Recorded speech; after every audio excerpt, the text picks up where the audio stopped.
Yeah, I'm involved in a lot more of the decision making process. It's different when you're specifically focused on one position group, which I enjoy. I came into this league really learning this process. This is what I did for 4 years in Indianapolis and have continued to do in Cincinnati. So it's something that I enjoy, and I like the fact that I'm in on all the offensive position meetings now and all those discussions. So it's good. What has the past month or so been like getting settled? Obviously, you guys solidified the staff, all Yeah. of those things. Yeah, that was a big part of it. Is just getting that part solidified, and we got a lot of good people in the building. We added good people to our staff, and just kind of figure out how we all work together. That'll be an ongoing process. We spent a lot of time really self-assessing. The year. What did we do well? Where do we need to improve? Looked across the league, did some pretty extensive league studies, kind of assigned the staff, different responsibilities as far as that goes, and really kind of spent the last 2 to 3 weeks doing that as we started to lead into the evaluation process. So it's been busy. I think we've done a good job of that stuff, and we'll continue with that moving forward in the offseason. Given how you see Jason's role, is that more of is that a game planning thing? Is it a quality control thing? Is it a game thing? Justin? I'm sorry, Justin. Yeah, yeah. Justin Riscotti, yeah. So Justin's going to be a tremendous asset. He's got a really unique background. He's a successful college quarterback. He's coached the quarterback position. He's coached the receiver position. He's been a coordinator in college. He's been in the NFL for a handful of years. He's been in the offensive line room for 4 years. He's been in the quarterback room for a year. So I think he's got a great kind of global offensive perspective that will be an asset to me, as I take on those duties of the day-to-day construction of the game plan, and even through the offseason and the OTAs and training camp, and really just kind of be there for me as somebody to run ideas by, and he'll have specific things he's responsible for. And so I think he's going to touch a lot of pieces of what we do, and we're really happy to have him. What were some of the things that stood out as far as the positives when you did the self-evaluation? Sure. You look at both phases, right? You look at the run game, you look at the pass game. Run game first. We have been a very efficient rushing offense. When you look at some of the context-dependent metrics, the EPA, efficiency, chunk percentage, things like that, there's good stuff there. And then you break it down by specific run scheme. Some things we were good at, others we weren't. And so those are the kind of the findings that allow you to forge the path forward. Kind of common themes. Obviously, we'd love to be more explosive. Even so we kind of divided up efficiency. Chunk is kind of intermediate category, and then explosive runs. If we can turn some of those efficient runs into chunk runs, and that's a team-wide thing. That's every position on the field. It's the line maybe straining to finish a little bit. It's the back, making somebody miss at the second level. It's the quarterback making sure we're in the right checks. It's the receivers finishing. So I think we did a really good job of looking at that, and there's improvables at all those position groups that can help us get better in that area. In the pass game as well, I think we have explosive players. We need to create more explosive plays, and that comes through scheme, that comes through execution, that comes through designing it week in and week out to make sure that we're exploiting all those opportunities that we get from a game-to-game basis. How would you assess your abilities in a situation like kind of along those same lines, like third down and short, low red zone? Sure. Third down was kind of unique. We were excellent in a couple components of third down, third and 2 to 3, third in kind of the 7 to 10 range. We weren't very good at all in third and 4 to 6, third and long. So you kind of look at that and you try to discover what are those reasons. Some of that is dependent on the specific opponent that you may be against when you end up in those situations. You don't know going into it. I mean, you got your whole plan. You may have 5 third and 6s in one game, and then the next game you may not have another one for 3 weeks. So that's a little bit. You try not to get too lost in the weeds there. But that's a down that obviously we have to be great at. We talk about that as being good on third down gets you more bites at the apple. We have really explosive players. You have to be able to extend drives so that you can call more base down plays, so that you can call more plays that allow you to create explosive opportunities down the field and hand the ball off more to our explosive backs. What do you define as explosive plays? I know that It depends on, in the run game, we usually say 12 plus. Depending on the situation we're looking at in the passing game, it could be anywhere from 15 plus to 20 plus, based on what we're studying in that given moment. A couple of years ago, you guys were really good, I think, 2021, 2022, in long plays. Yeah. 10 to 15 drive Sure. plays. Is that an area of focus for you to maybe get back to that this year? Saying like Not long together, plays or long long drives? drives. Long drives. Yeah, absolutely. I mean, you go into every week and you study the opponent and you see, okay, what kind of game is this? Is this going to be a 7-drive game based on how they play offense, based on how they play defense? Is this going to be a 10 to 11 drive game? And obviously you don't know. But being able to put together those long drives and sustain success down the field, it benefits everyone. Sure, you love to have the quick strike touchdowns as well. That needs to be a part of it. But when you're looking holistically, that's great for the defense, right? As you can maintain the football and move down the field that way. So that's third down, right? That's base downs getting into manageable third downs. That's going first down, second down, first down. That's part of that. Turning 4-yard runs into 7-yard runs. That allows you to kind of march down the field and play offense that way. Did you see too many 3-and-outs, especially early in the season last year? I mean, sure. One is too many. Those are the. I know that's kind of a flippant response, but those 3-and-outs kill you. Those will put you in a hole faster than anything. That turnovers. So we always talk about getting the first down. Get the first down on the drive. Establish the rhythm, and your scoring percentage is going to go way up. And as you do that drive after drive after drive, you're going to win a bunch of football games. How would you assess the offensive line play as a whole? Sure. Listen. I think that we have an experienced group that plays well together, who have meshed now. Certainly the interior three, having 2 full seasons together, adding Orlando last year. Jonah's a free agent now. Is there room to grow there? Absolutely, but you could say that about every single position group. We love the makeup of those guys. We love the character. We love the toughness. We love the want to. And it's our job as coaches to put them in the best positions so that we as an offense can have success. And I feel really good about that. I think, Frank's done a great job assessing last year, taking a look at, what do we do in the run game moving forward. We got same thing on offense or on the pass game now. We got to decide, maybe what are some things protection-wise that we can do that give us more chances to create those explosive plays. But I think that the line as a whole played well. Can we get better? Absolutely. And I know those guys are working hard right now to do that. But you guys have really leaned into the bigger, more powerful offensive linemen, Yeah. Is that, when you assess things, is that something that you still look at to say, I still think that is where we're at our best, or do you reevaluate that and maybe we should open ourselves up to more smaller, more athletic types? I think when you have an elite quarterback, which we have, first and foremost, you solidify the pocket. And how do you solidify the pocket? You solidify it with strong, tough interior three that are smart, that can pass off games, that can pick up pressure packages, and we have that. We've done that. And so if that's step one, then you decide what do those guys do well in the other phases of the offense. And I believe that that's the intelligent way to go about constructing our roster based on the quarterback that we have. Does that mean that we can't squeeze more out in certain areas? No, we're going to try to squeeze everything we can. But I think you got to be careful not to just think that the grass is always greener. Oh, we got to get more athletic. Well, you get more athletic, and then you give up more push in the pocket. Well, we got to solidify the center of the pocket. Okay, so now you get a little less athletic. There's not a bunch of guys walking around that are great at everything. Like, that's the reality that we're faced with. That's why we're here, trying to find those guys. Those guys get picked in the first round, and hopefully we have an opportunity to add some of those guys. But I feel good about how we've built that unit and how we're going to be able to move forward with it. How valuable? What do you think when you come? I don't know how much deep you've looked at the tackles yet, but you have a class like this where it's like, geez, there's like 8 of these massive dudes that everybody wants. It's like, Yeah. It's got to be refreshing to know because there's been a scarcity in the league. of those Sure, types of guys. sure, yeah.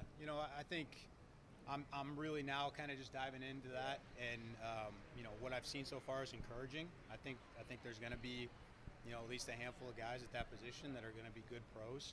I also know projecting success at that position. First of all, projecting success at any position. If you have the formula, give it to me, because I could give this job up and make a ton of money. But particularly that position, the physicality that comes with that, of lining up against, you look at our division, and the Cam Haywards of the world, the Myles Garretts, the T.J. Watts, they're not playing those guys. Even in the SEC, they're not playing those guys. So all that being said, is it a promising group? I believe so. And if we have an opportunity to add one of those guys, it'll be exciting. Given the quarterback that you have, you mentioned the pocket, keeping the pocket safe. Is interior offensive line even more valuable from that perspective? Everyone talks about the tackles. Yeah. But I think it gets a little tricky there, like trying to gauge value. We're just looking at put together 5 really good football players, then some, and guys that can step in when needed. We were extremely healthy up there this year, and that's a testament to the way those guys prepare their bodies and how they work. And but it's a game of attrition, and so you got to be ready with guys 6, 7, and 8 too. So they're all valuable. I mean, it's the skill sets vary, but to me, there's really no one more important than another. They got to of any of the positions. That's the unit that has to exist as a group, more so than anybody else, because they all play off one another. When you came in here in 16, go ahead. No, go ahead. When you came here in 16, you guys had come off a couple of failed tackles, not being able to make the transition from college to the pros. You've been here, I mean, it doesn't seem like very long, but in the way the college game has developed, it's a different game than it was when you came in here. Is it harder to project these college tackles to than it was when you first got here?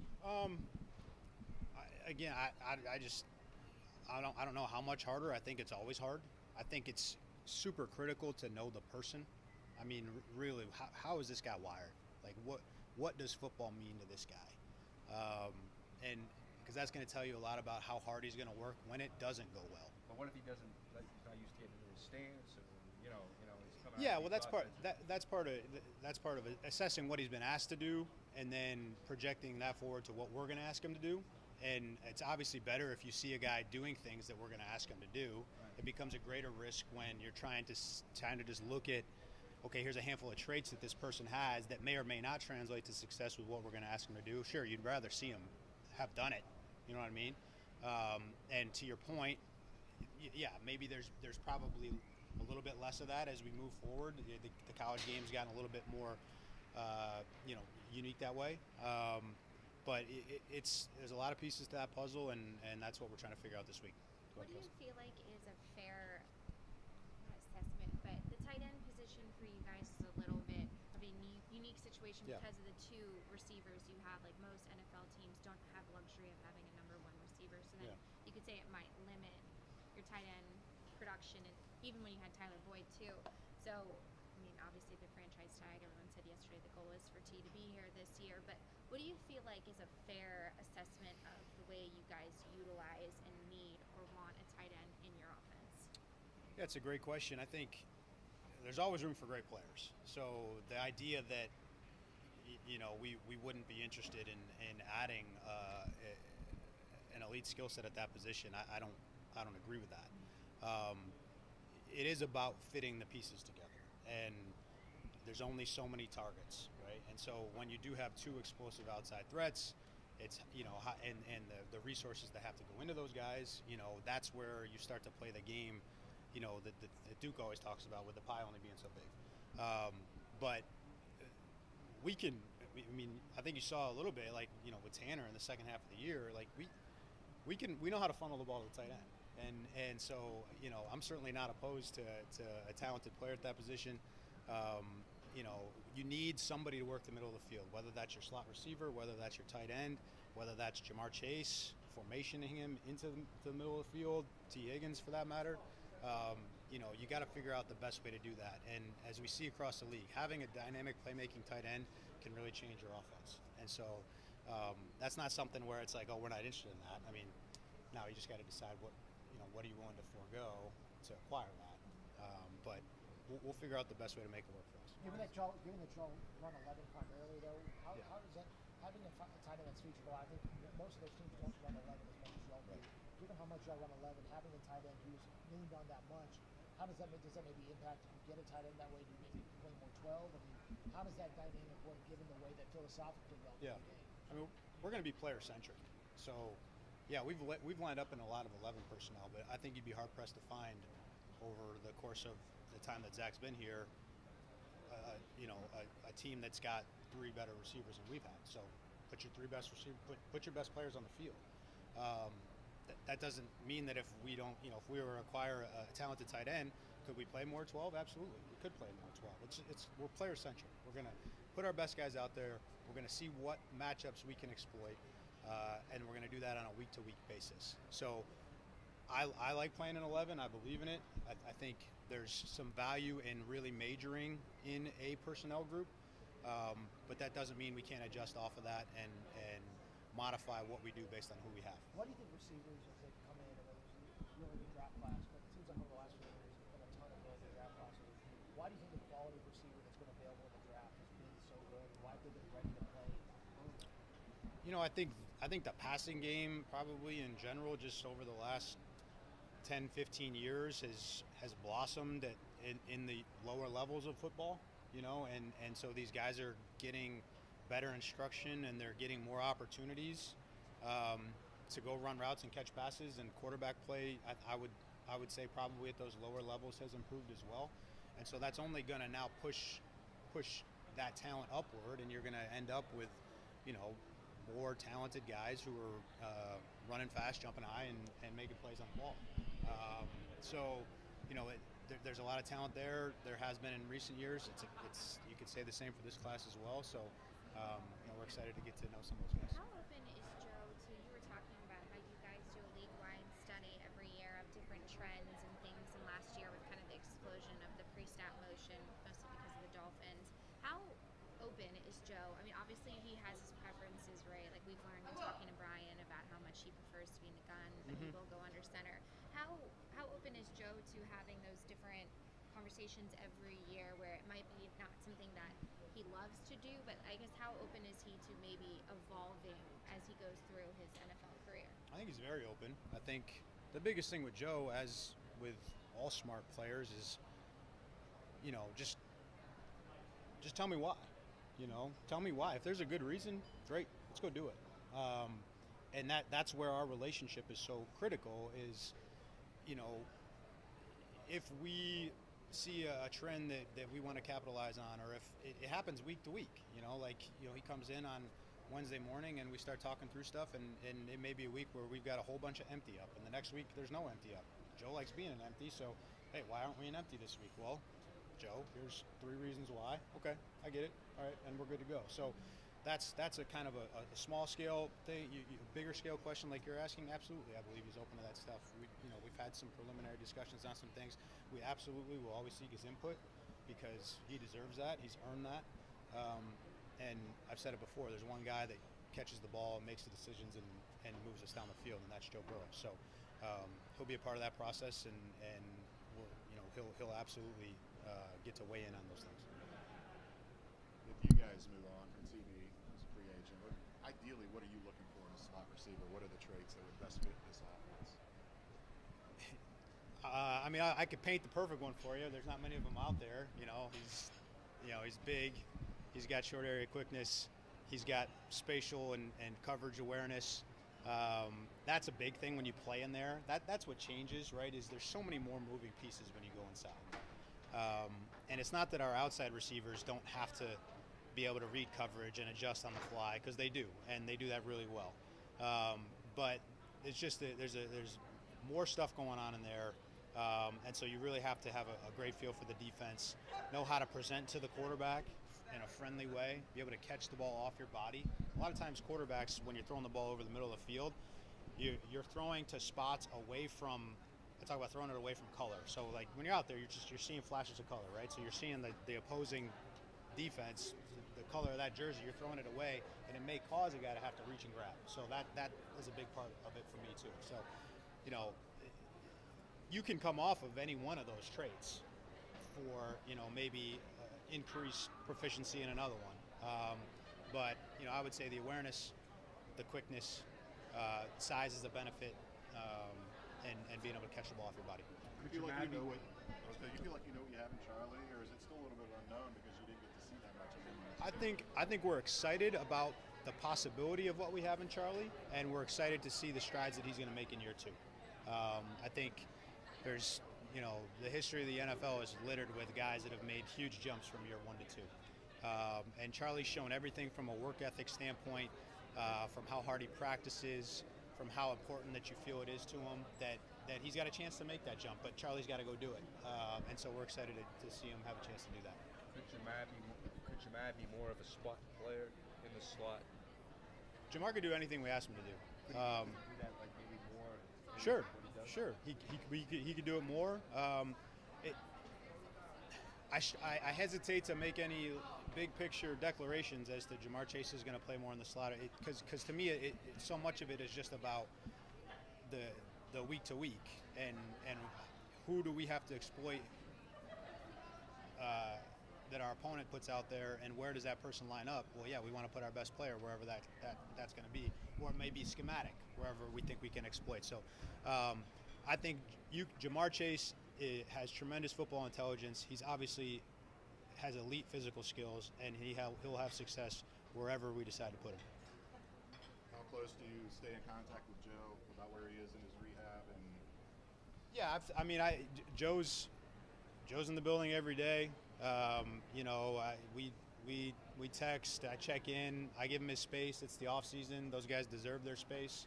But we keep a dialogue going, and I think he's excited about where he's at. I mean, obviously he wishes he wasn't dealing with this, but he's attacking it every day, and we can't wait to get him back out there.